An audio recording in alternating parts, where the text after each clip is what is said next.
मेहर के घर में छोड़ी देख नाच बाजा हो, मेहर के घर में छोड़ी देख नाच बाजा हो, मेहर के घर में छोड़ी देख नाच बाजा हो।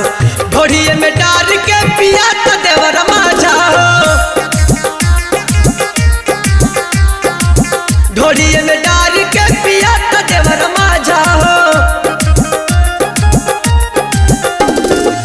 से जिया पा मिला तबे रोज हमारा साजा हो, ढोड़िए में डाल के पिया तो देवर माजा हो।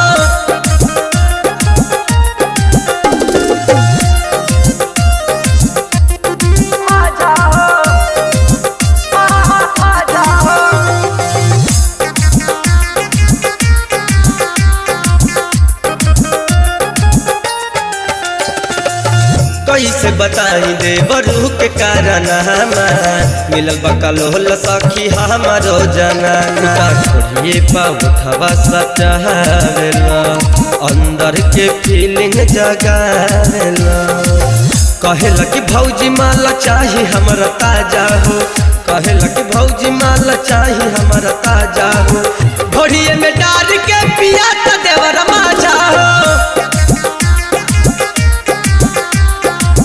घोड़िए में डाल के पिया तो देवर माजा हो।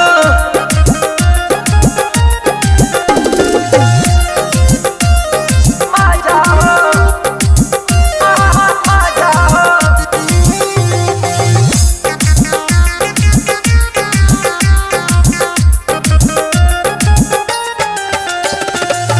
कहला कि हमारा से यही से ना लजाई, हर पेटा महजा भौजी तहरो भेटाई। किस्मत फूटल बाटे मोर रे, पियावा मिलल बकलोल रे। देवर खून कहे आब भौजी पाजा हो, देवर